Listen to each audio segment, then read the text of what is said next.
Toda empresa já teve um cliente que não deveria estar no mercado, deveria estar no manicômio. Você já teve um cliente assim? Por que eu começo essa edição do Pode Acelerar com essa provocação? Porque eu estou com uma das maiores especialistas em cliente feliz, em sucesso do cliente, experiência do cliente, uma das cofundadoras do Reclame Aqui, a Gisele. Seja muito bem-vinda ao Pode Acelerar, Gisele. Obrigada pelo convite de estar aqui com você, Marcos. Uma honra estar com você aqui, você que é aí uma referência absoluta, né, nesse tema clientes no Brasil. Obrigada. E já pedi pro pessoal tirar o ódio do coração, porque você é uma das cofundadoras do Reclame, mas você não tá lá mais, né? Não, vamos falar o seguinte pro pessoal que tá aqui nos assistindo. Se vocês quiserem reclamar, já reclama agora aqui pra mim, tá?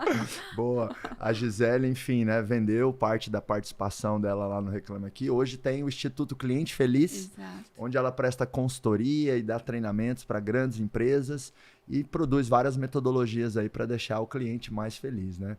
Gisele, tem duas palavrinhas que estão muito em voga, né? Que é o CX e o CS, né? O Customer Experience e o Customer Success. Como você conceitua essas duas palavras, especialmente olhando para o nosso público aqui do Pode Acelerar, que são os empresários de pequenas e médias empresas e empresas até mais tradicionais, assim, né? O que é o CX e o CS na prática para essas empresas? Perfeito. Primeiro que esses termos, né, como eles vieram do inglês e aí começaram a virar siglas, viraram uma sopa de letrinhas, as pessoas começaram a confundir muito. São termos novos dentro, né, do mercado, mas são estratégias muito poderosas para levar os negócios a um novo patamar. Então, quando a gente vai olhar para a experiência do cliente, olhar para a estratégia de clientes de uma empresa, existe um guarda-chuva que eu falo, que é o guarda-chuva da experiência. Então, tudo que você faz o cliente sentir, pensar, né, como ele reage, como ele se sente, as memórias que ele vai construindo com base na relação que você tem com ele, desde quando ele pensa em comprar da sua empresa, ele vai até a loja, o cheiro da loja, o café que você serve para ele, a embalagem. Então, tudo isso compõe o quê? Um guarda-chuva muito grande da experiência do cliente. Então, tudo que nós fazemos que vai de encontro com esses momentos com o cliente, a gente pode considerar que faz parte da experiência. Uhum. Agora, o CS, que é o Customer Success, ou o sucesso do cliente, é uma estratégia dentro desse guarda-chuva. É uma das estratégias dentro desse guarda-chuva. E ela tem um propósito muito claro, muito bem definido, que é de gerar retenção, fidelidade do cliente e lucratividade. Como? Garantindo que esse cliente tenha êxito com o produto ou serviço que ele comprou. Então, eu vou te dar um exemplo. Vamos supor que eu vendo um curso. Uhum. Como que eu utilizo a estratégia de sucesso do cliente neste curso? Eu tenho que ajudar o aluno a ter êxito com o curso. Ou seja, ele ter sucesso com esse curso que ele adquiriu. Porque ele tem um objetivo ou de desenvolvimento, ou de construir uma empresa, sei lá, né? O tema que ele contratou ali. Então, para garantir que ele tem êxito com o produto, com esse curso, eu vou ajudá-lo, por exemplo, a consumir o curso. Se ele deixar de acessar o curso, eu vou fazer uma rodada com ele, eu vou entrar em contato com ele, eu vou mandar uma mensagem lembrando ele que ele tem que acessar o curso. Perfeito. Vou enviar materiais adicionais que ajude ele a implementar o que ele está aprendendo no curso. Então, tudo que eu faço ativamente não pode ser reativo, tem que ser ativo. Para ajudar essa pessoa a ter sucesso, faz parte do Customer Success. Essa questão do sucesso do cliente está muito no nosso DNA, nos nossos programas aqui. Tem uma coisa muito interessante que a gente faz. No primeiro intervalo do almoço da imersão do acelerador empresarial, que a gente já teve aí milhares de alunos, a gente dispara uma ligação. Olha, então que a gente legal. faz um remarketing por voz, faltando 30 minutos para voltar, e aparece a minha voz lá, né? Olá, empreendedores e empreendedoras, faltam 30 minutos para voltar do almoço, esteja no horário, aproveita cada segundo, né? Vamos consumir tudo aqui para que você de fato tenha resultado. Então, daria para dizer que o sucesso do cliente além de se preocupar em vender, é também se preocupar em fazer o cliente consumir e ter resultado com o produto ou serviço. Exatamente. Legal. Eu acho que a palavra que você usou é perfeita. É fazer com que o cliente tenha resultado com aquilo que ele comprou.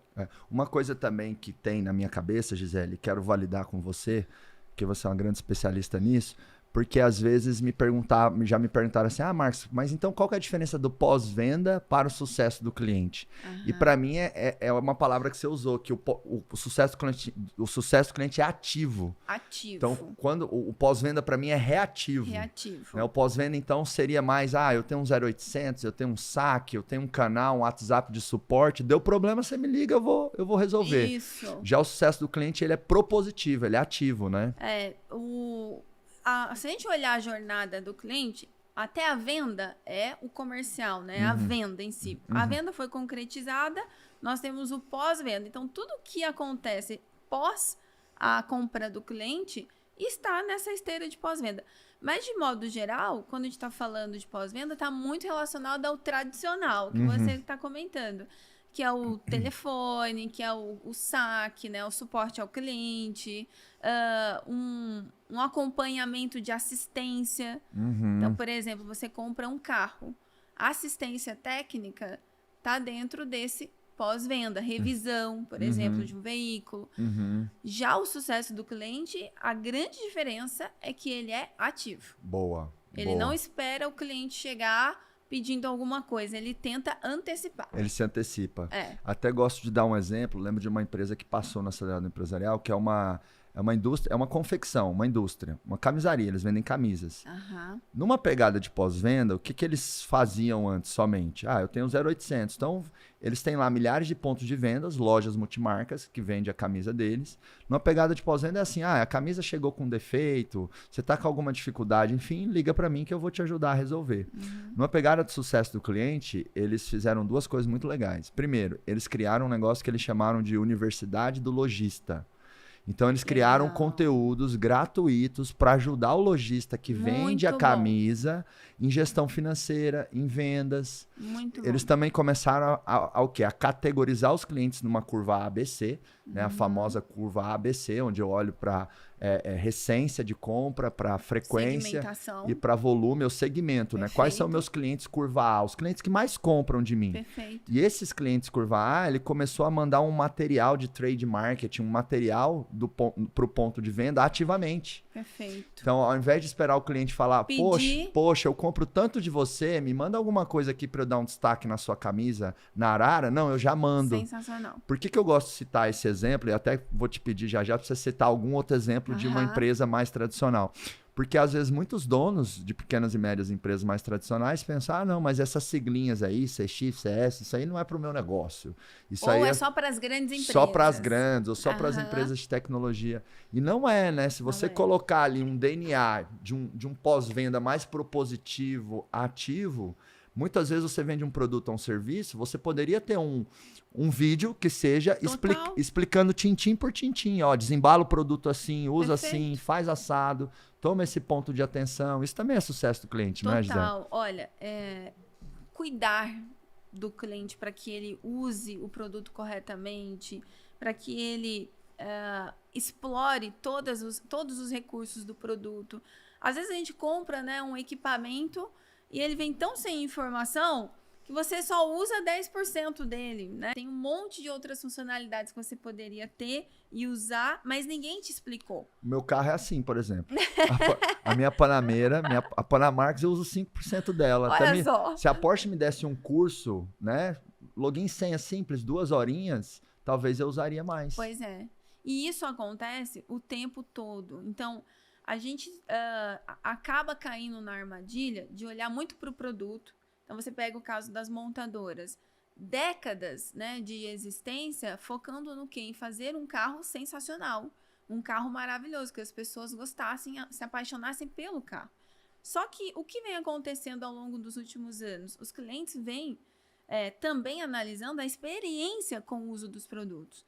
89% dos brasileiros consideram experiência antes de comprar. Então, imagina, a montadora que só olhava para o carro, agora ela tem que olhar para o carro e para a experiência. Então, é um processo de mudança de mentalidade das organizações. E quando a gente vai para os negócios menores, eu vejo que aí está a grande oportunidade desses negócios se diferenciarem, porque eles não têm a complexidade de uma montadora, por exemplo, que tem que mudar a cabeça de milhares de pessoas para olhar para o cliente. Então, eu tenho lá uma loja, eu tenho um salão de beleza. Eu tenho um salão de beleza e eu quero implantar o sucesso do cliente. Eu posso? Eu posso. A cliente foi lá, fez um tratamento no cabelo dela. Eu posso mandar, na hora que ela chegar na casa dela, uma mensagem com orientações para ela manter o tratamento no cabelo dela por mais tempo. Legal. Exemplo. Legal. Eu posso mandar para ela também um kit de quais produtos ela deve usar na casa dela quando ela não for para o salão. Ah, mas aí a cliente não vai no salão mais. Pelo contrário, ela vai falar assim, poxa, esse salão cuida tão bem de mim que quando eu precisar fazer qualquer coisa, eu vou fazer lá. Não, e muitas vezes o sucesso do cliente e essas estratégias também podem gerar novas linhas de receita, né, Gisele? Completamente. Então, por exemplo, esse kit que o salão está enviando poderia ser, inclusive, vendido. Poderia ser vendido. Então, ó, você compra um kitzinho, vai para sua casa, você nem precisa passar por aqui, né? Te mando todas as orientações. A parte de educação também que você trouxe, do caso que você falou, eu achei sensacional, porque educar o cliente é uma responsabilidade da empresa, né? Do empreendedor, de quem está vendendo o produto. Então, qualquer coisa que a gente compra, quanto mais você conhecer o produto, quanto mais você entender sobre ele, mais adepto a ele você vai ficar. Exemplo, os amantes de Apple. Por que eles amam Apple? Porque eles começam a aprender como usa a Apple, como usa o iPhone, por exemplo. Aí tem canal no YouTube, tem canal no TikTok só para ensinar a usar o iPhone, a Apple, os hacks, né, dos aplicativos e tudo mais. Então, quanto mais você aprende, mais leal você se torna aquele produto. Você fala assim, nossa, esse produto é sensacional. Você aprende, você começa a dominá-lo. Então, talvez as empresas tenham que começar a assumir o seguinte, né? Eu sou o especialista no meu portfólio de produtos e serviços e eu tenho que transferir esses conhecimentos e esses modos de utilização para o meu cliente. Perfeito. Isso aí vai impactar, né, em satisfação, em várias coisas tão importantes, né, Gisele? Agora, Gisele, como medir de uma forma efetiva a satisfação do cliente? Porque eu vejo também muita empresa que fala assim, o meu funcionário está engajado, ou o meu cliente é feliz. Aí eu pergunto, me dá um número, né? Ele fala, não tem um número. Eu falei, mas como você sabe? Não, porque eu sei. E aí eu brinco falando, né? Em Deus eu confio, no resto me traga números. Exato. Então, que sugestões ou metodologias você pode nos ensinar, né? Que sejam mais fáceis, práticas, simples, que as pequenas e médias empresas podem usar para ter esse termômetro, o cliente está feliz ou não? E isso é muito importante, porque eu já vi, Marcos, negócios fecharem por não estimular o cliente a dizer se ele está feliz ou não. Porque o cliente que está infeliz, muito provavelmente ele não vai atrás da empresa para dizer que ele está infeliz. Ele só deixa de comprar. E esse cliente é o pior cliente. O cliente que vai embora e não te fala nada é o pior cliente que você pode ter. Porque ele não te deu a chance, não te deu a oportunidade de saber onde você pode melhorar, para os próximos, pelo menos.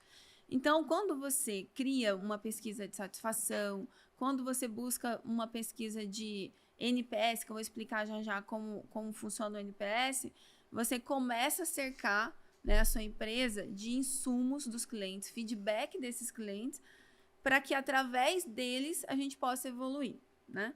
Eu não conheço, eu costumo dizer que não existe empresa que inventou um produto, criou um novo negócio através de elogios. Ela criou muito provavelmente porque algum cliente falou, por que você não faz tal coisa? Esse daqui não está funcionando. E aí, a partir daí, surge a inovação. São as reclamações que trazem essas melhores sugestões de melhoria para o negócio, né?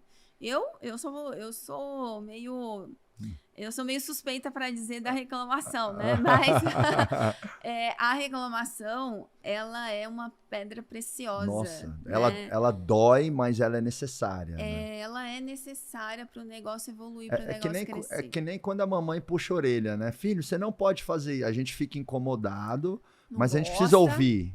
Se você não ouvir, você não tem um incômodo. Se você não tem um incômodo, Perfeito. você não sai da zona de conforto para ir lá e evoluir aquele Perfeito. ponto de atenção, né, Gisele? Perfeito. Isso é fundamental. Então, o primeiro passo é estar com a mente aberta para isso. Porque senão você começa a fazer pesquisa com o cliente reclama e fala assim, esse cliente não tem nada a ver com o que ele está falando, né? Se você não aceita a dor, você não vai evoluir, né? Então, esse é o primeiro passo, mudar a mentalidade. Depois, o que você pode fazer um negócio, né? Quais são as boas práticas para ele poder começar a coletar feedback do cliente? Primeiro, uma pesquisa de satisfação. Pesquisas de satisfação hoje tem um modelo bem simples, que é você perguntar para o cliente assim, o quanto você ficou satisfeito com a última interação, com o último atendimento, numa escala de 1 a 10, né? E aí esse cliente vai ter lá uma escalinha que ele vai selecionar. Se ele quiser acrescentar algum comentário, ele coloca embaixo. Você pode disparar isso por e-mail, por WhatsApp. Se não quer contratar uma ferramenta, que hoje tem ferramentas, né, para você fazer isso, mas quero fazer no Google Forms, que é gratuito. Eu posso fazer essa pesquisa lá, pego o link, mando para o cliente pelo WhatsApp, mando no e-mail e eu já começo a ter informações, né? Uma outra pesquisa muito interessante também é a de NPS, que é o Net Promoter Score. O NPS parece complicado, né, quando a gente começa a falar a sigla, mas ele é bem simples também, porque ele mede, neste caso, o quanto o cliente está feliz com a experiência. A tradução seria índice de promotores de marca? Isso aí, bem colocado.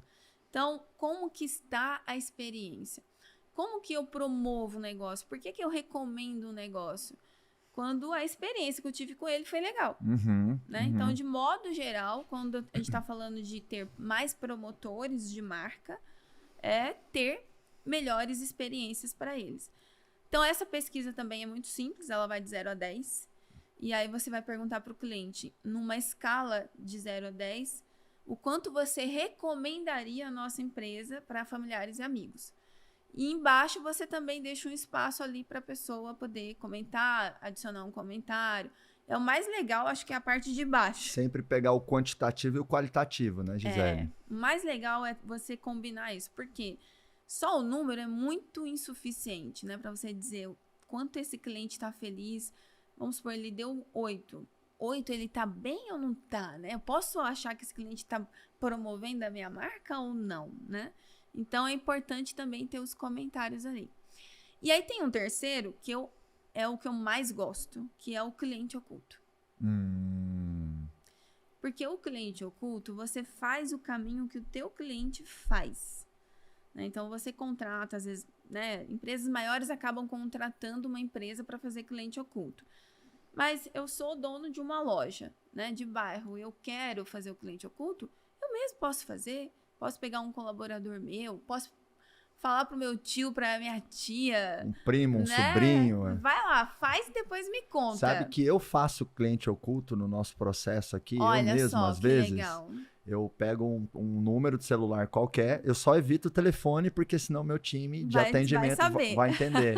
Mas pelo menos umas 2 vezes no ano eu percorro esse fluxo, e sempre que eu percorro, eu encontro um pacote de melhorias. Atender bem o cliente custa tão pouco, né, Gisele?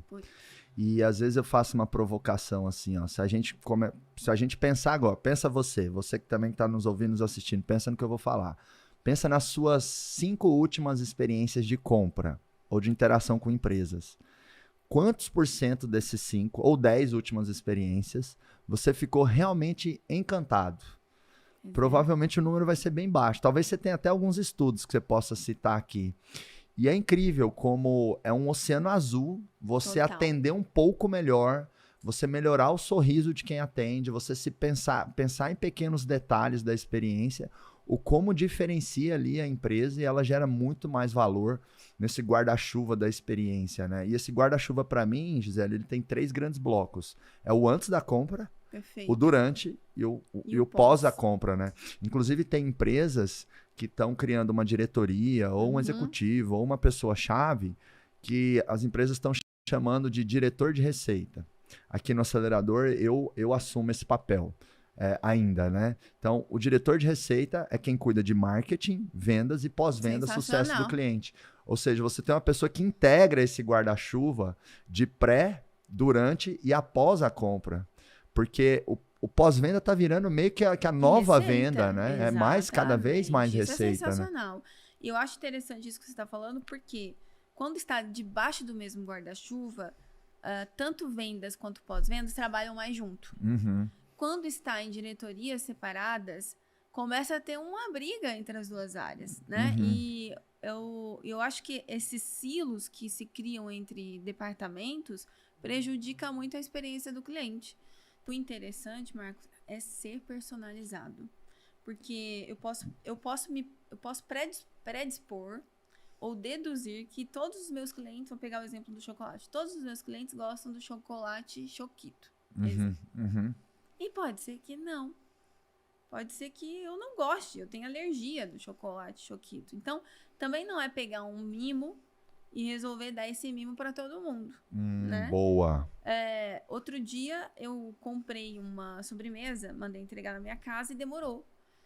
E eu falei, mas eu tava em reunião, nem lembrei mais do pedido que eu tinha feito. Na hora que eu lembrei, falei, chegou ainda? Aí tocou o interfone, era a sobremesa chegando. Aí eles mandaram o pedido de desculpas junto com a sobremesa. Me mandaram por mensagem e veio um pedido de desculpas junto. Só que veio assim, ó. Veio a sobremesa. Junto com a sobremesa veio uma caixa, veio um envelope branco escrito assim, brinde. Dentro do envelope branco tinha uma caixa de lápis de cor. Eu comprei uma sobremesa. Veio uma caixa de lápis de cor. Eu fiquei olhando pra lá. Filho pequeno não tenho. O que será que eles queriam me dizer com essa caixa de lápis de cor? Então, assim, a intenção deles foi de se desculpar comigo, mas não conectou. Então, não é só dar um presente, tem que ser algo que conecta. Às vezes pode ser uma mensagem que você passa para o cliente, palavras usadas no momento certo.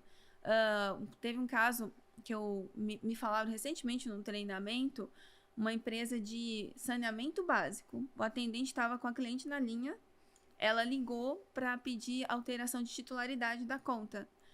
Ele fez, né? E ela falou assim, eu tô pedindo porque eu me casei e eu vou morar nessa casa agora. Foi a deixa para ele fazer uma ação de encantamento, porque a gente tem que estar atento aos sinais que o cliente dá pro encantamento. Que nem o meu cliente que pediu uma parmegiana. Exatamente. Ele levantou a bola, a gente cortou. Ele levantou a bola, você cortou. Quando ele fez todo o processo ali com a cliente, ao final, ele não mandou presente para ela. Mas ele falou para ela assim, senhora Aline, eu quero desejar que a senhora seja muito feliz na sua casa nova. A mulher começou a chorar no telefone. Então, uma coisa que ela não esperava, fazia sentido para ela naquele momento, e jamais ela imaginou que um atendente de uma empresa de água ia falar isso para ela. Que legal, Gisele. Né? Você trouxe um ponto-chave aí, que é a personalização, né? A personalização encanta. Uma canetinha que seja, até me lembrei de uma experiência aqui, eu estava na Flórida com a Lilica, minha esposa, minha sócia, e aí a gente jantou num restaurante que não era um restaurante turístico, assim. Às vezes a gente viaja, a gente gosta de ir nos lugares que os locais vão. E aí a gente passou umas 2, 3 horas, super gostoso. Quando veio a conta, tava escrito lá, não sei como eles ouviram, mas tava escrito lá assim, Marcos e Aline, obrigado, e um coraçãozinho na conta. Coisa boba, mas conectou. Direto que quando a gente vai por Orlando, a gente gosta de voltar lá no restaurante. Olha isso. Então, porque tem a personalização. E eles escreveram obrigado, não escreveram thank you. Nossa, sensacional. Então isso é muito legal, né? Então hoje, personalize essa experiência do cliente. E nesse case que você contou, teve uma coisa que que me incomodou e talvez te incomodou quando você recebeu aquele pedido de desculpa, que foi a palavra brinde, né? Brinde. Poxa, não fala pro seu cliente que você tá dando um brinde para ele, você tá se desvalorizando, né? Ó, fala, eu me preocupo tanto com você que eu tô te dando aqui algo não combinado para te surpreender. Exato. Para você ver que a gente está se preocupado em entregar mais do que o combinado.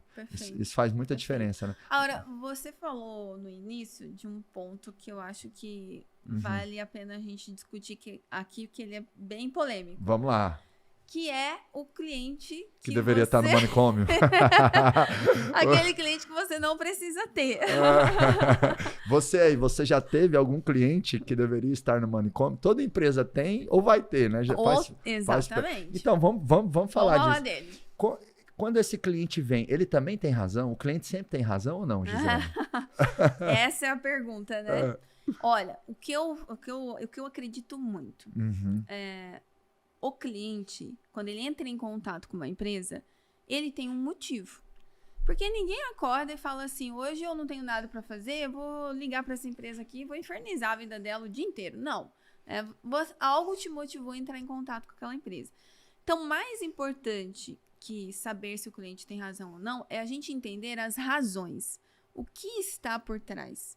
O que motivou esse cliente a fazer esse pedido que não tem nada a ver? Ou, às vezes, um cliente que chega tão estressado, tão irritado, que a pessoa fala assim, gente, era só um boleto que ele tá querendo, ele tá desse jeito. Parece que a pessoa acordou de mal para a vida. Não é isso. É a gente entender o que aconteceu por trás. Então, se eu posso dizer para você se o cliente tem razão ou não, eu acredito que ele tem razões.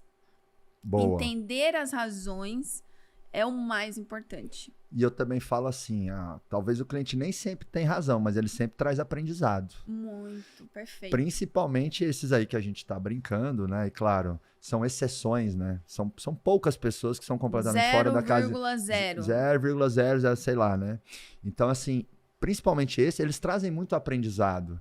Para você pôr um detalhe no contrato, para você pôr um detalhe no discurso de vendas, ou no material de vendas, ou você colocar uma feature, um componente no produto. Porque é esses fora da casinha super cricas... Que faz você evoluir. Que faz você evoluir. Então, você fala assim, nossa, isso eu não pensei que ele tá falando. Exato. Às vezes ele errou no tom, o cliente, às vezes ele não foi o mais educado, enfim. Mas eu acho que isso também são oportunidades da empresa mostrar a sua elegância e a sua grandeza. Eu falo isso para o nosso time. Poxa, o cliente se descompensou, tal, enfim, vamos devolver elegância, vamos devolver generosidade. É tão bonito, né, quando tem uma pessoa berrando e a outra pessoa... Não sai do tom, não sai do tom, fala, calma, tô aqui para te ajudar. Quem que fica bonito? Quem que é o nobre na história? É aquele que soube conduzir, né? E vamos lá, eu acho que enquanto empresa, o nosso papel é atender, é ouvir, é dar devolutiva... Enfim, eu acho que o cliente paga a conta para que a gente faça isso, né? Perfeito. Você sabe que um dos valores no Instituto é a gente sempre mantém a elegância. Que legal. Você falou elegância, eu lembrei. Mas é porque o cliente, ele sempre tem lá os seus dilemas, seus problemas. São pessoas que também você não sabe o que está acontecendo por trás, né? Isso. Tem um caso de uma cliente que ela ligava todos os dias num fabricante de chocolate, fabricante de chocolate, todos os dias. E ela ficava ali 1 hora no telefone, mas batendo papo com o atendente. E aí o pessoal do atendimento, né, já falava assim, lá vem a cliente tal, né, hoje de novo. Aí foi 1 dia, 2 dias e assim foi indo. Ela não parava de ligar. Até que a gerente dessa operação falou assim, não, eu vou na casa dessa cliente, eu quero conhecer ela. Eu quero entender por que ela liga aqui todos os dias. E ele ligou para a mulher e falou assim, olha, vou fazer uma visita para você, te levar uns presentes, fez uma caixa bonita de chocolate e tal, e resolveu visitar a mulher. Quando chegou na casa da mulher, a mulher era tetraplégica. Ela não tinha família, ela tinha uma cuidadora que ficava com ela, ela conseguia fazer ligação e ela ficava ali para se distrair com o time do atendimento dessa empresa. Aquilo foi tão chocante para esse pessoal que lidava com ela que a empresa se comoveu e falou, não, a gente tem que ajudar essa mulher muito mais que só atender a ligação dela, né?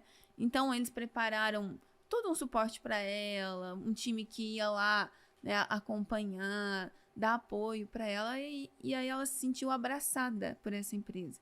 Então, muitas vezes, a gente não sabe o que está passando, né, na vida do outro. E nós, como companhias, as empresas, elas têm que entender que elas nascem não só para um produto, para entregar um produto, né? Elas nascem para ajudar pessoas. E muitas vezes vai além do produto que você vende, além da relação comercial. Se a gente olhar estatisticamente, 99%, 98% das pessoas são pessoas de boa fé. 2% das pessoas são de má fé. Estatisticamente é esse o número. Eu acredito que é até menos de má fé. Mas, como que a gente cria regras na empresa, Marcos? Pensando nos de má fé. Pensando, não, vamos colocar essa coisa aqui no contrato, porque vai que surge um, né? Não, isso aqui tem que ser assinado. Aí isso daqui, não. E se o cliente agir de má fé? É menos de 2% Não que vai vale a agir de má pena. fé. O esforço operacional, aquela burocracia vai custar mais do que a própria proteção para esse 1, 2%. E olhe lá, né? E aí, você tem casos como o da Zappos, né? Que você compra um sapato na Zappos e você pode devolver dentro de um ano. Fala, cara, mas não dá, né? A conta não fecha. Mas o que ele fez? Ele colocou na conta o de má fé. Então, o preço, o custo, o prejuízo dos de 2% já tá embutido no valor. Gisele, sabe que acreditando nessa má fé, a gente tem uma estratégia aqui e algo que também a gente faz com muito carinho e integridade, que a gente dá uma garantia para quem participa da imersão do Acelerado Empresarial comigo. Então, o cliente ele pode participar dos 3 dias, ele pega todo o material didático, leva Legal. todo o conteúdo, toda a experiência. Até o último, depois que acabar, ele pode procurar qualquer pessoa do nosso time e falar assim, eu quero meu dinheiro de volta. A gente devolve 100% do dinheiro, mais R$1.000 pelo tempo perdido. Muito bom, Marcos. Aí, talvez venha a ideia, nossa, mas e aquele de má fé? Primeiro, ainda não apareceu nenhum. Olha a gente só. nunca teve nenhum reembolso até Olha hoje. isso. Que a gente realmente se preocupa em entregar valor. E o dia que aparecer, não tem problema. É muito pouco, é muito eventual. É melhor você ter ele feliz indo embora do que ele insatisfeito falando, nossa, participei daquela imersão, não gostei, tal.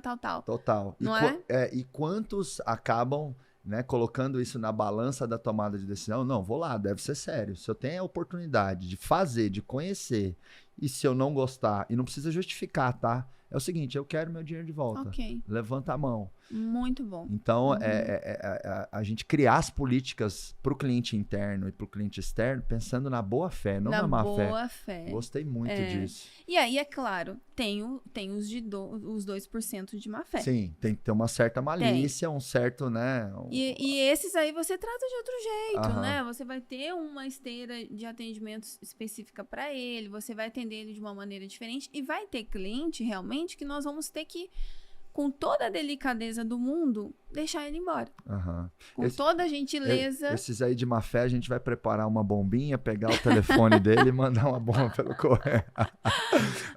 Mas eu costumo falar assim, ó, tem cliente que você tem que demitir mesmo. Eu já Boa. demiti cliente. Boa. Né?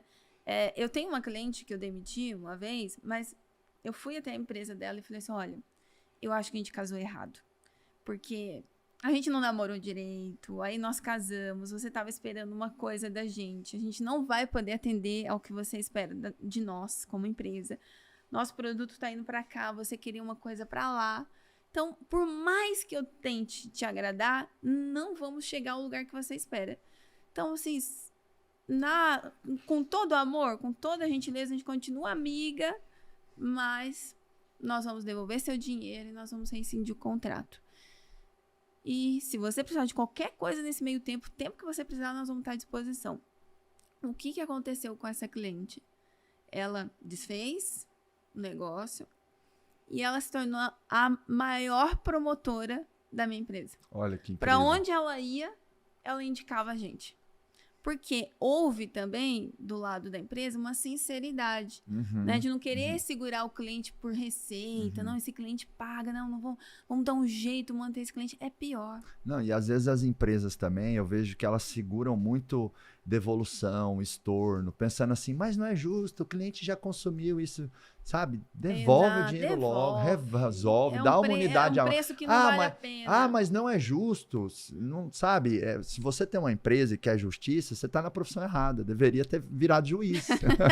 Boa. Empreender não é justo mesmo, tem eventualmente uma ou outra pessoa que a gente vai assumir um certo prejuízo. É que nem funcionário ruim. Aí o funcionário ruim começa a fazer corpo mole. Aí você pensa, poxa, mas eu vou ter que demitir o cara e vou ter que assumir os encargos? Não aceito isso. Vai ter que vir trabalhar. Aí aquele funcionário ruim fica contaminando, fica prejudicando, fica atrapalhando. E o prejuízo de não ter demitido é muito maior. Então muito demite maior. Com aviso prévio indenizado, sabe? Lava as mãos e segue o jogo. Né? Eu vejo que as empresas fazem economia burra, não resolvendo pequenas coisas com os clientes, com esse sentimento de que, mas não é justo, eu prestei o serviço. Bobagem. Claro, cada caso é um caso. Existem certas atrocidades que a empresa não tem que concordar, né? Vendi um projeto, um produto de 100 mil, entreguei tudo, a empresa me pagou 20% e agora quer cancelar. Não, talvez vai caber uma discussão ali, não aceito. Agora, nossa, me deu um prejuízo de R$300, R$200. Sabe o que eu aprendi empreendendo nesses anos, Gisele? O que não me deixa nem mais pobre, nem mais rico, eu desapego. Perfeito. Porque não vale, principalmente dono ou dona de empresa. Ótimo aprendizado. Não vale a discussão. Não vale a discussão. Então, você ter uma política ali de resolução de pequenos problemas com o cliente externo, não drena energia, não dá PROCON, não vai para jurídico, não dá reclame aqui. Não dá. Agora, Gisele, eu quero te perguntar alguns comos, tá? Porque eu tô aprendendo muito aqui com você, viu? Parabéns, você é demais. Primeiro como eu, enquanto empresa, melhoro essa experiência do cliente? Por onde eu começo, sabe?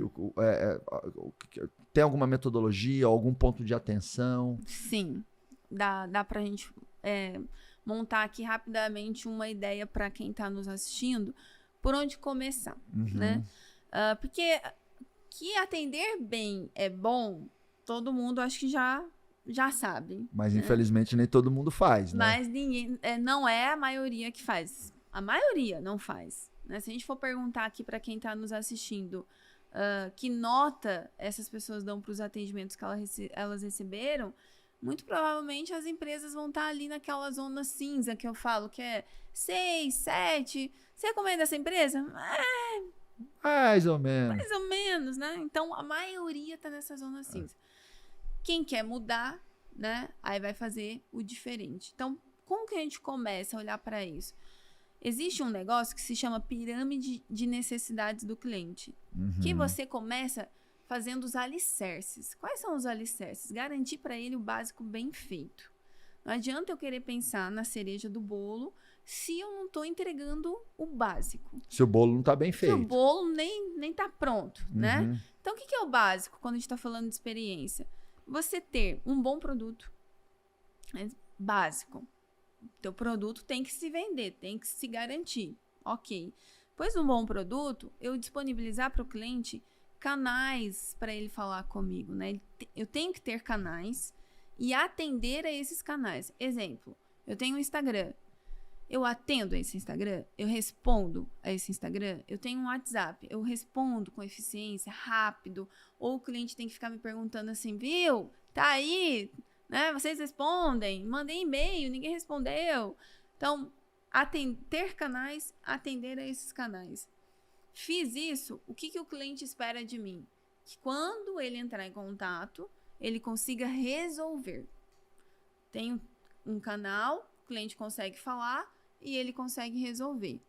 Até aí é o esperado por ele.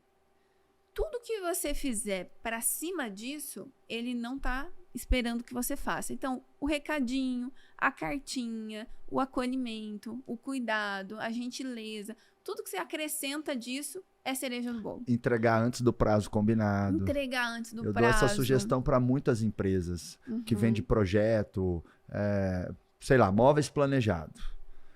Pô, negocia um prazo com gordura. Isso. Se você precisa de 30 dias, pede 45. Ah, mas eu vou perder a venda, mas fala da sua qualidade, enfim, não perde essa queda de braço, porque aí você entrega com 30 e o cliente vai ficar feliz. Perfeito. Porque para mim o encantamento acontece quando as expectativas são superadas, né, Gisele? Exato. A gente procura fazer muito isso em tudo que a gente faz aqui, tanto com o colaborador, quanto também com o nosso consumidor, os nossos alunos. Entregar aquele algo a mais. Algo a mais. Mas você trouxe algo muito importante. Não adianta entregar o algo a mais se eu não estiver entregando o combinado, básico. o básico, né?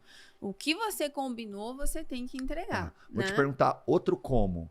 Como que eu faço, que caminhos ou que orientações você tem para que a minha equipe atenda melhor? Porque às vezes eu entendo essa dor das empresas. Poxa, eu dependo de um ser humano. E aí eu falo, eu peço, às vezes eu dei até um treinamento, mas as pessoas não atendem como eu gostaria, enfim.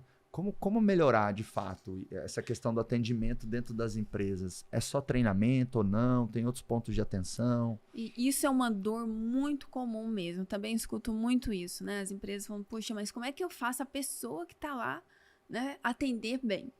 Então, é uma conta de trás para frente. Você falou muito sobre a experiência do colaborador. Primeiro ponto, a gente não entrega aquilo que a gente não recebe. Como colaborador, se eu não sou bem tratado, se eu não tenho um cuidado, né? Se eu não recebo, por exemplo, o básico bem feito, né? Que é o meu salário em dia, os meus benefícios em dia, se eu não tenho o acolhimento da empresa, muito dificilmente eu vou transferir isso para o cliente, né? Então, isso é básico aí da experiência do colaborador. Fiz isso, meu colaborador tá legal, tá feliz, tá trabalhando numa empresa que ele gosta, onde que a gente tem que amarrar esse comportamento? Nos valores da empresa, porque os valores é que ditam os comportamentos. Então, você disse, por exemplo, o primeiro valor da minha empresa é encantar. Não é à toa que o seu time encanta as pessoas. Tá no DNA, tem que estar no DNA da empresa. Então, se a empresa não tem, por exemplo, valores definidos, fica à mercê da pessoa, do julgamento dela, de como ela tem que se comportar. Isso é um ponto. Mas não é suficiente também. Qual é o outro ponto muito importante? O exemplo que vem de cima para baixo. Porque cultura do cliente, eu digo que ela acontece de cima para baixo e de dentro para fora. Então, de cima tem que vir o exemplo. Tem que ser um líder que gosta de atender cliente, que cuida do cliente. Não pode ser aquele líder que fala assim, não, o cliente chegou ali, não, fala que eu não tô. Né? Não pode. Porque senão você está dizendo através do seu comportamento para as pessoas que é para elas fazerem a mesma coisa também. Então, o líder tem que movimentar isso. Mas isso também é suficiente? Não. Aí vem treinamento. Aí você tem que capacitar as pessoas, disponibilizar um código de conduta para elas. O que você aceita que elas façam com o cliente, o que elas não aceitam. Com o que nós somos inconformados. Prazos, indicadores. Olha, nós não aceitamos que um cliente nosso receba a resposta em mais de 24 horas. Exemplo. Isso é uma diretriz da empresa, mas ela tem que estar amarrada com esse conjunto de coisas aqui por trás que vão delimitar os comportamentos. Se você vai, por exemplo, para uma empresa que hoje é, né, consenso global que ela cuida do cliente, é a Disney, né? A Disney tem uma experiência fantástica para o cliente. Sou apaixonado na Disney. Eu também sou, demais, né? Mas o que ela faz primeiro? Com o colaborador. O colaborador passa dias em imersão. Nessa imersão, tem o código de conduta do colaborador, o que ele pode fazer, o que ele não pode. Está escrito.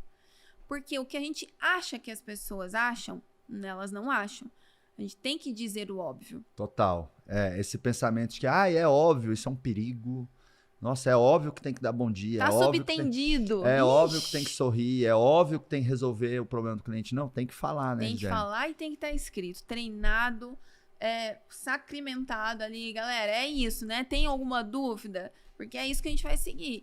Inclusive, eu tive a honra de fazer uma formação em várias práticas de gestão da Disney. Era mais ou menos 2014.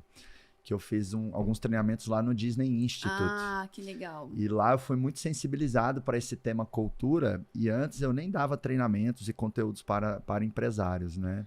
E eu sei que antes de ir para o parque, antes de começar a atender um novo colaborador ou um novo estagiário, enfim, é pelo menos 7, 10 dias de treinamento. Olha aí. E muitas empresas colocam um colaborador No dia seguinte. No dia seguinte, às vezes no segundo período. Ou seja, não teve uma experiência de recepção, de onboarding, de inserção do colaborador. É meio que assim, eu preciso abastecer o meu colaborador de energia positiva para ele levar essa energia positiva para o cliente, né? E aí eu tava na Disney com a Lilica, quando a gente foi pra Disney? Agora, em abril, no meu aniversário, 28 de abril, recente. Que legal. Eu tô com 34 anos, apesar dessa carinha de 17 aqui, tá, Gisele? Mas é 34. Vamos mudar essa história de idade, deixa pra lá. Tá bom, passa o assunto, né? E aí eu fui lá num carrinho de sorvete e comecei a conversar com a atendente, sabe? E aí eu falei que eu fiz treinamento na Disney e tal. Até perguntei pra ela, né? What is the 4 keys to work here in the parks? Porque eles trabalham muito as 4 chaves, que são os 4... Que agora é 5. Agora é 5. Colocaram diversidade, alguma coisa... inclusão. E aí ela foi falando, nossa, que legal, você conhece. Aí eu pedi o meu sorvete e quando eu fui pagar, ela falou assim, não, você não precisa pagar. Você pode levar. Aí retoma algo que eu trouxe aqui, que é uma pequena autonomia para os colaboradores encantarem os clientes. Muitas vezes na empresa, para dar um bombom, tem que... pedir autorização. Numa pequena ou média empresa. Então, assim, tem que ter esses caixinhas, porque, claro, se tem esse básico, adorei essa pirâmide que você trouxe, né? Você já está gastando um monte de dinheiro para fazer o básico, né? A base e o meio da pirâmide. Você vai gastar um pouquinho a mais para fazer o topo e colocar a cereja do bolo, né? Dá uma verba de R$20 por colaborador para ele gastar com o cliente.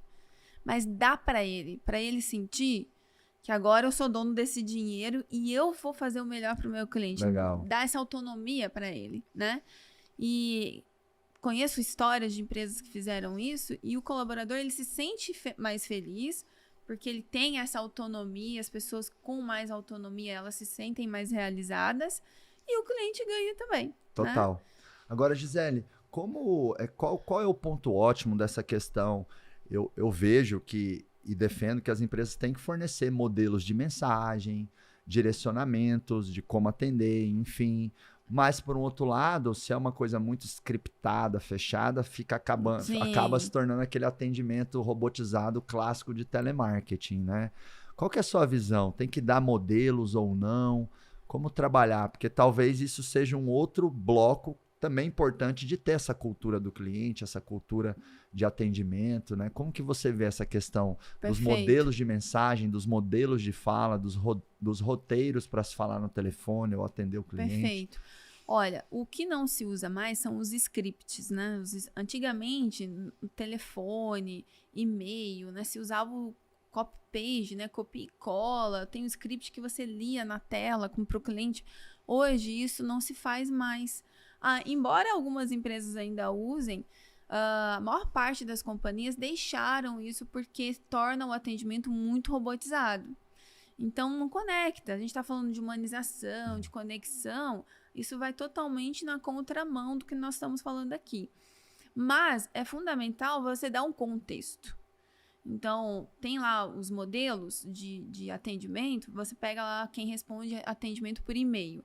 Você pode ter ali o miolo do e-mail já pronto. Porque vamos supor, você quer saber como tira a segunda via do boleto no site. Como tira é igual para todo mundo. O que vai mudar? A saudação, o encerramento, a personalização ali do início do e-mail. Então, esse miolo, você pode ter um lugar, um repositório, que você coloca todas essas informações, um manual, né, para esse atendente, para quem está atendendo o cliente, e ela vai lá, pega aquela informação, personaliza e entrega para o cliente. O que eu não recomendo é o modelo todo pronto para só copiar e colar. Porque numa dessa, mesmo que você fale assim para o atendente, olha, mas antes de você enviar, você personaliza. Eles não personalizam. Então, você tem que deixar sem para que faça ele realmente ter o trabalho ali. E eu gosto de falar que a escrita para o cliente é uma escrita que pode ser mais encantadora ou menos encantadora. depende da palavra que você usa. É mais ou menos encantadora para o cliente.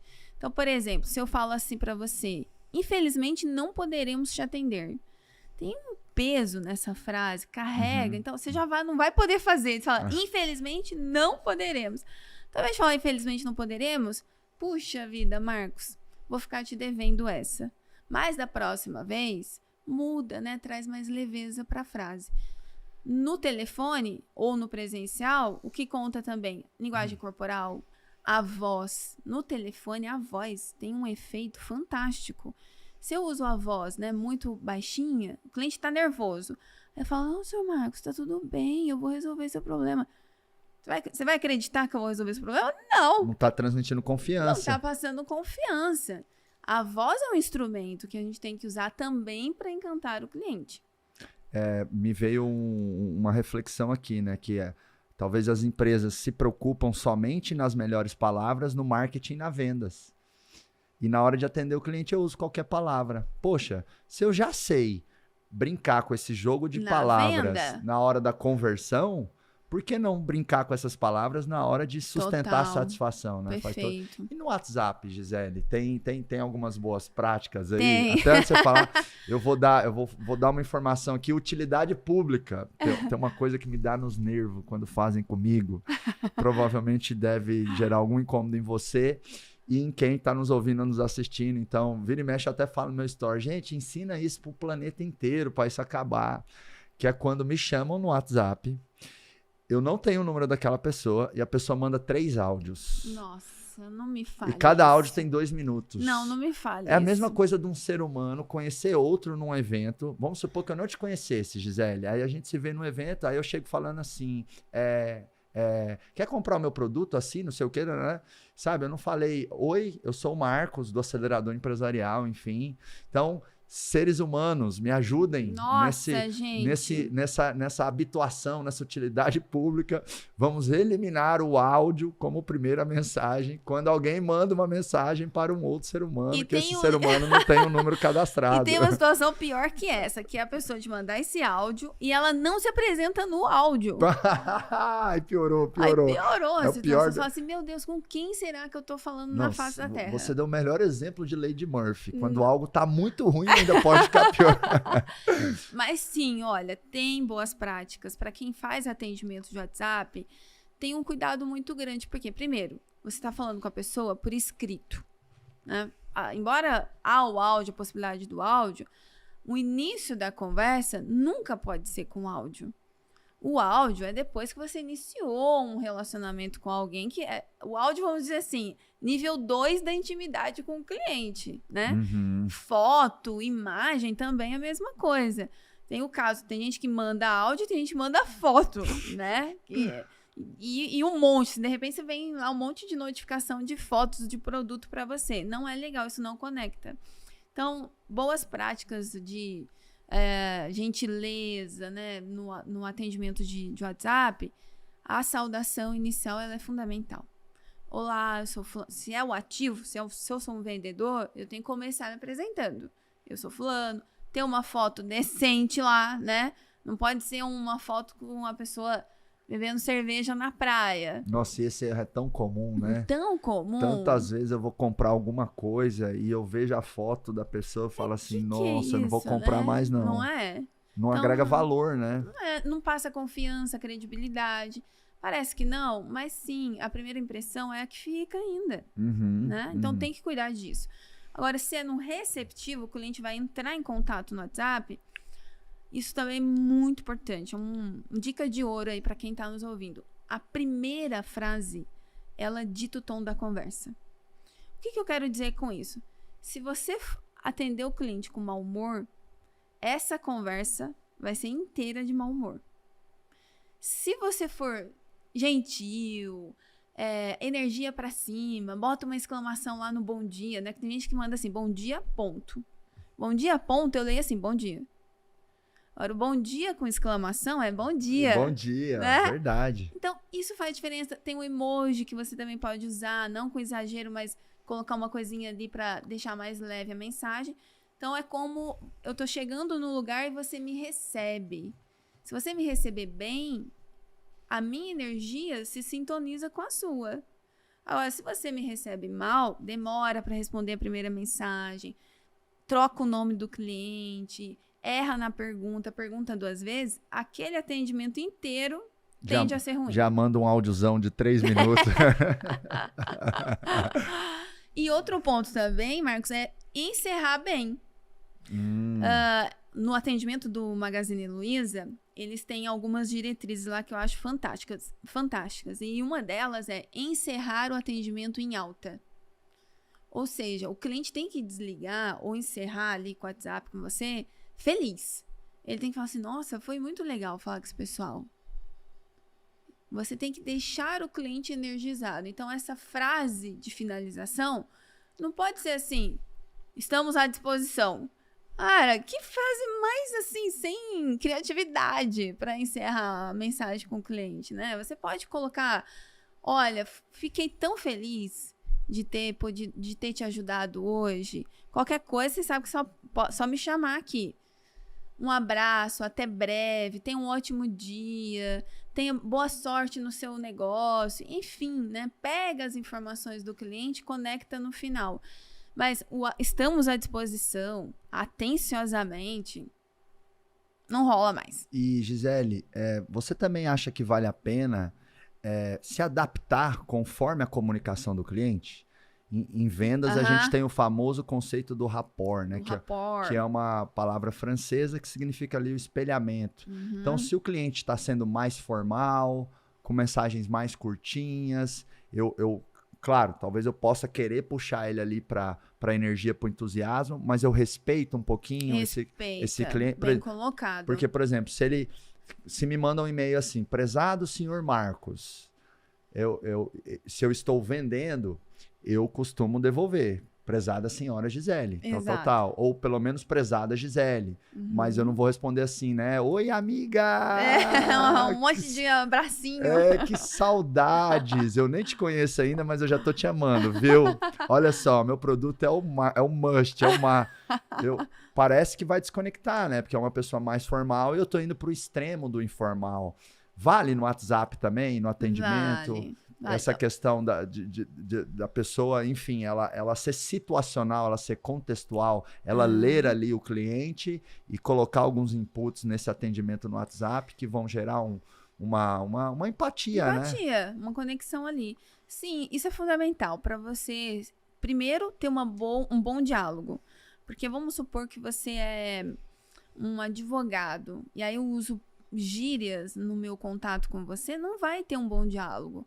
O advogado vai se sentir incomodado, porque o repertório dele de palavras são palavras mais... Inconstitucionalissimamente. Otorrinolaringologista.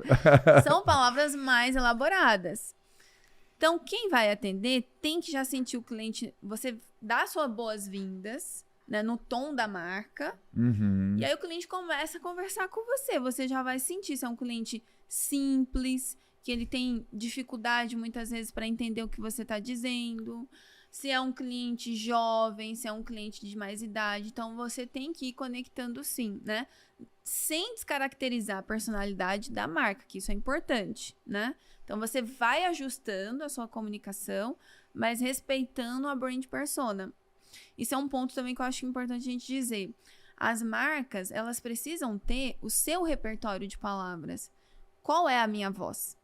O que acontece muito? Você vê a propaganda da empresa na televisão com um emoji, palavras bem do vocabulário, né, da internet hoje. Aí você manda uma mensagem para essa empresa, ela responde com prezado senhor. Fala, é a mesma empresa? E não parece. Então, a voz da marca é uma só. Legal, tom de voz, né? Eu chamo do território verbal, da identidade verbal ali daquela empresa. E aí, para ajudar os atendentes, pode até ter um vocabulário. Quais são as palavras que a nossa marca normalmente usa? E quais são aquelas que a gente jamais pode usar? Né? Por exemplo, lá na minha empresa, a gente não usa atenciosamente no final do e-mail. Não, gente, nós somos uma empresa... proibido. Nós somos uma empresa cliente feliz. Não é atenciosamente, que é muito formal, né? Prezado, enfim. Então, ter isso ajuda também o atendente a ter uma referência. E você acha que no geral, claro, cada caso é um caso, mas você acha que no geral, em tempos de social media, de emoticon, de WhatsApp, no geral, essa relação empresas-consumidores está ficando mais informal? Você acha Tá. que no geral dá para Sim, dizer isso? totalmente. O cliente, ele quer se sentir em casa, né? Quando ele começa a conversar com uma empresa. Até porque, assim, né? Pessoas compram muito de pessoas, né?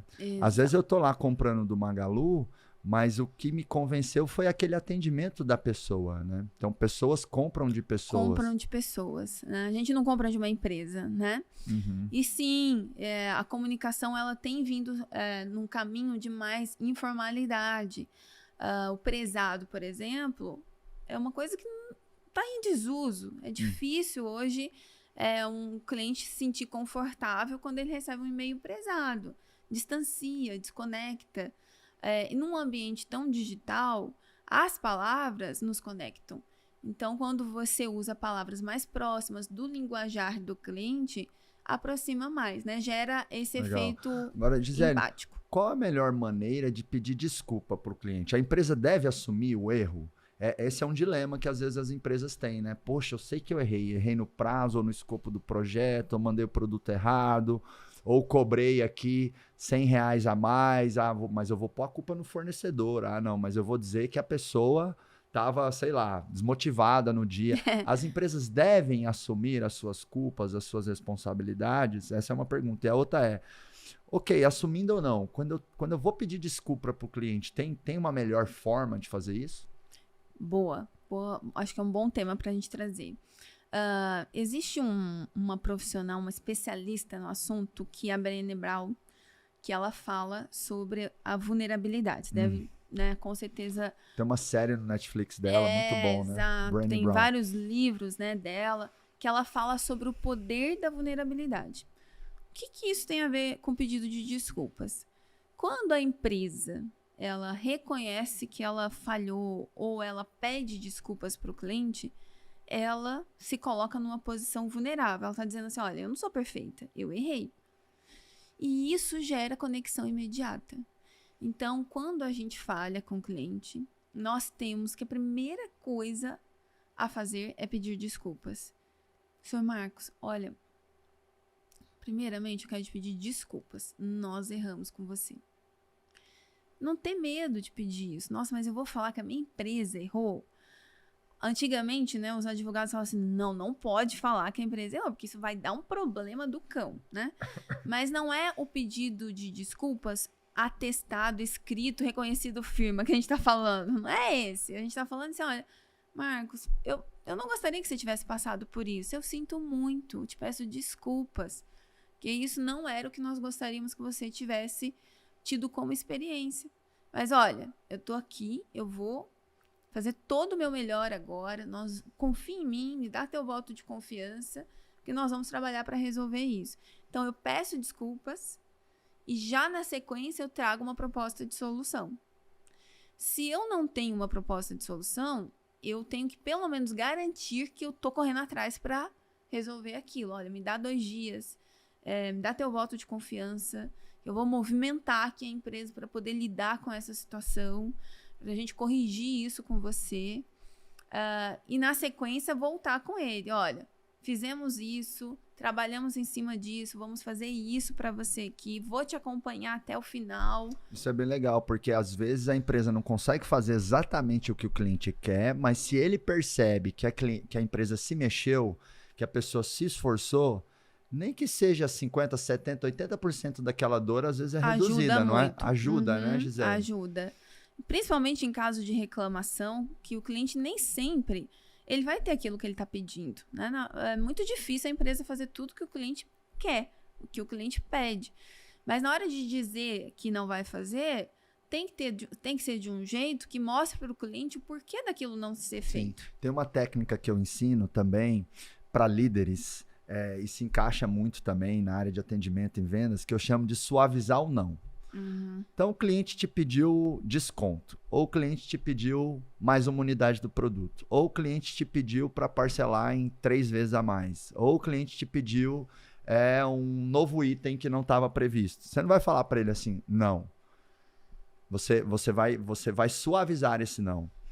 olha, esse seu pedido faz todo sentido. Perfeito. Agora, nós temos internamente aqui uma política para ter essa relação ganha-ganha junto com os nossos clientes. Então, a gente tem uma margem apertada, apesar da gente sempre se esforçar para querer fazer tudo que está ao nosso alcance, nem sempre a gente consegue atender. Mas esse ponto específico que você está me pedindo, eu não vou conseguir atender dessa vez. Mudou completamente. Mudou, você suaviza o não, né? Em relação à palavra desculpa, para mim ela é tão poderosa que eu chamo ela de palavra mágica dentro da empresa. Maravilhosa. Tanto com o cliente externo, quanto também com o cliente interno. Olha que bonito. Você tem lá um líder, um gestor, ou um dono ou uma dona de empresa que escorregou. Por exemplo, se estressou e usou uma comunicação violenta numa reunião. Depois ele chama as pessoas que estavam naquela reunião de volta na sala e fala assim, gente, eu quero pedir desculpas. Eu usei uma palavra que eu não deveria ter usado. Eu erro como vocês. Quero pedir perdão. Eu, como líder, quero reconhecer que eu errei e eu quero que isso que aconteceu não fique uma ferida ou uma marca, mas sim um aprendizado, principalmente para mim. Tamo junto?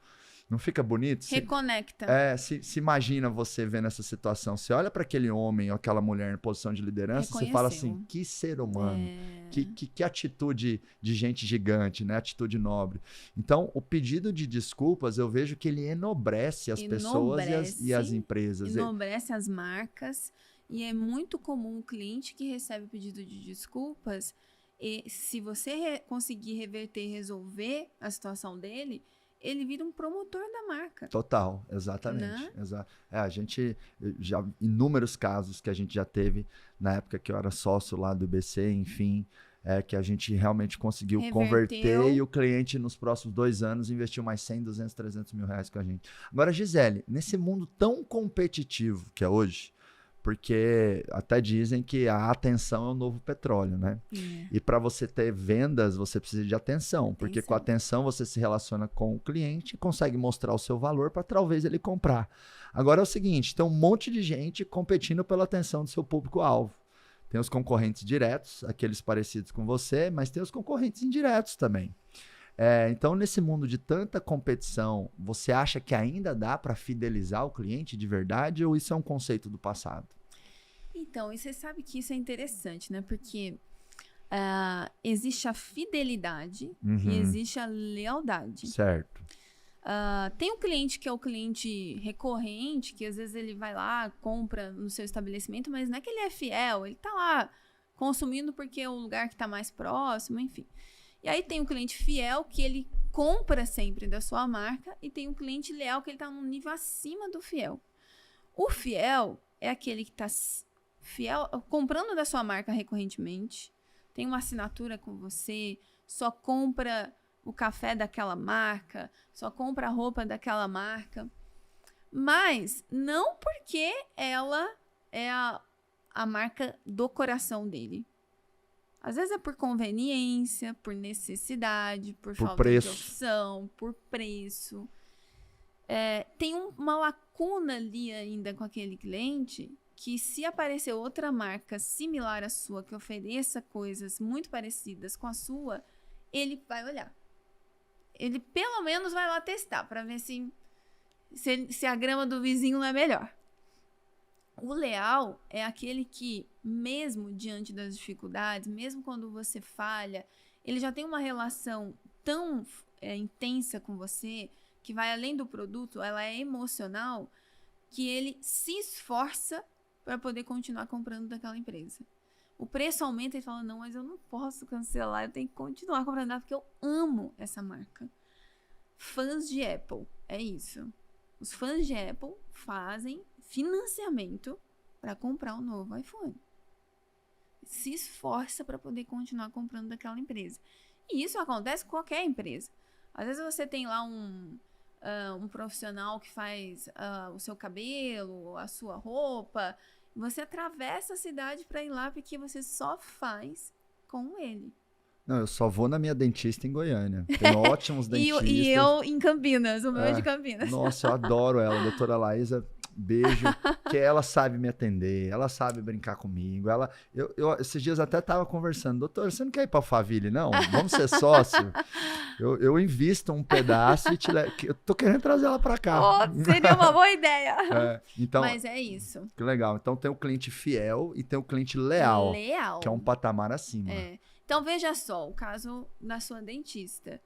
Mesmo diante de tantas possibilidades que você tem aqui em São Paulo, tantos outros profissionais que existem aqui, você criou uma relação com ela que você nem vai atrás de outra. Não, e vários profissionais que me atenderiam de graça aqui, mas eu vou lá pra Goiânia e eu pago pra ela. Olha só. E eu faço questão de pagar. E eu não pergunto quanto é. Olha só. Eu só passo o cartão e saio feliz.